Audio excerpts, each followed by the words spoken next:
Yo, salut l'équipe, bienvenue dans une nouvelle vidéo. Aujourd'hui, nous allons parler de notre victoire face à l'Atlético Bilbao.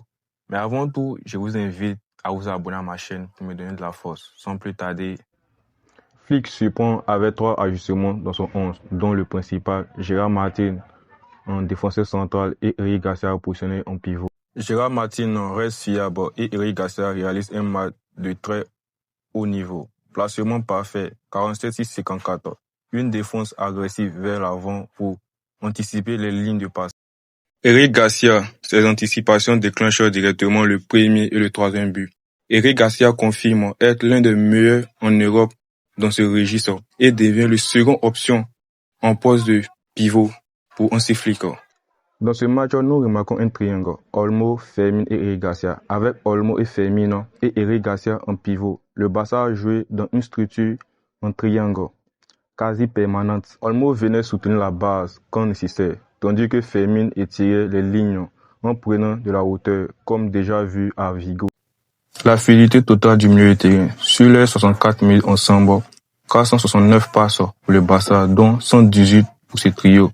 Un rythme de 7,3 passes par minute, le plus élevé depuis l'absence de Pedri. Lopez attaque depuis la gauche pour casser la ligne, un type de mouvement qui manquait lorsque Rashford occupait ce côté.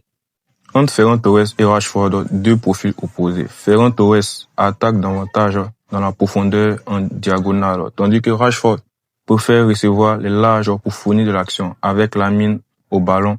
Un bon tempo rend ces appels dangereux. Les 3 avantages, même sans timing parfait, ces courses éloignent les ailes défensives, libèrent et ouvrent le couloir pour le latéral. Lamine Yamal a joué 2 fois plus que Ferran, 2 fois plus que Rafinha dans la profondeur. Le retour de Joan Garcia, sa présence améliore immédiatement la sécurité défensive grâce à sa vitesse, ses intentions et ses réflexes supérieurs.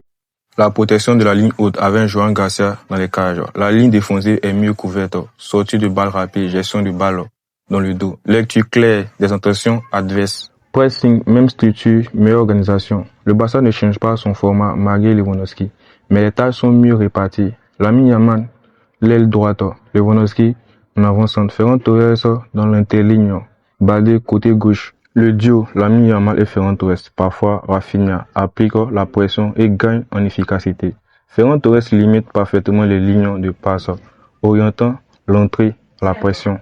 Les statistiques de Ferran Torres, 14 pressions, 9 séquences actives, 4 récupérations et 100% de réussite sur la première passe après récupération des matchs.